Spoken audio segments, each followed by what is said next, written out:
জীবিত জেলখানায় ঢুকিয়েছে, আমি নাকি তার লাশ বের করতে হবে। আসল কথা হচ্ছে আমরা খিলগা থানা দিই, আমার স্বামীকে কেন শাহবাগ থানার থেকে একের পর এক মামলা দেওয়া হচ্ছে। সে একজন নিরীহ ফার্নিচার ব্যবসায়ী। মেহেদী হাসান আমার স্বামী আশিকুর হোসেনের আপন ছোট বোন জামাই।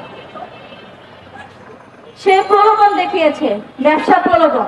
সে পরিচয় দিয়েছে সে একজন পুলিশের ঠিকাদার এবং আমার স্বামী আশিকুর হোসেনকে মুনাফা দেওয়ার লোভে ফাঁসিয়ে তার কাছ থেকে ৪৫ লক্ষ টাকা হাতিয়ে নেয়।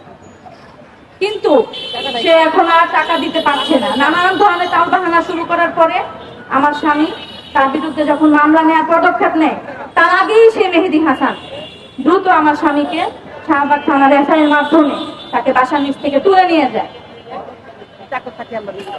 তুলে নিয়ে যে দীর্ঘ সময় তার কোনো হদিস আমরা পাইনি।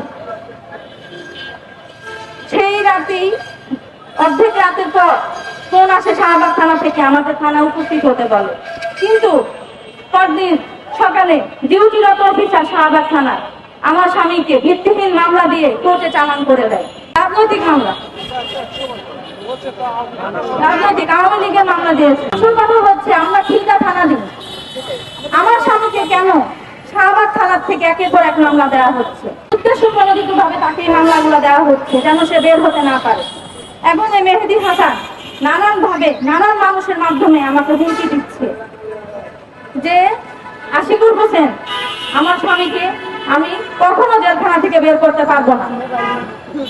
তাকে সে জীবিত জেলখানায় ঢুকিয়েছে, আমি নাকি তার লাশ বের করতে হবে। আমি নাকি যত চেষ্টাই করি তাকে কোনোভাবেই বের করতে পারবো না। তার মানে তার এমন কে আছে যার গড়াইয়ে সে আমাকে এভাবে হুমকি দিতে পারছে। এমনকি সে বিভিন্নভাবে ব্ল্যাক ম্যাজিক করছে আমাকে, আমার স্বামীকে। তাকে একের সময় গিয়ে দেখি তার শুধু হাড্ডিগুলো আছে এবং সে আমাকে বলে আমি জেলখানায় আত্মহত্যা করে মরে যাব, তুমি তো আমাকে বের করতে পারবা না কখনো। আমি তাকে কোনো উত্তর দিতে পারি না। কেন পারি না? আমি আমার স্বামীর মুক্তি চাই আপনাদের মাধ্যমে, তারেক রহমানের কাছে। আমার স্বামীর মুক্তি চাই আপনাদের কাছে, নিঃশর্ত মুক্তি চাই।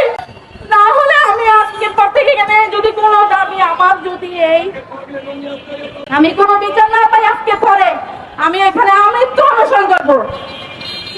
যদি তারপরেও বিচার না পাই তাহলে আমার লাশের উপর দিয়ে যেন আমার স্বামীর মুক্তি হয়, আপনারা সেই ব্যবস্থা করে দিবেন।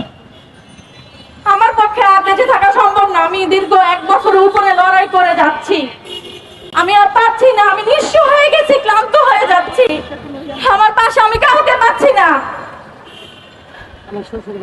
আমি আমার বাবা মারা গেছে 2024 সালে। আমার স্বামী ছাড়া আমার আর কেউ নাই, আমার সন্তানেরও কেউ নেই। আপনারা কি চান আমার সন্তান আমার মতো এতিম হোক? নিশ্চয় চান না।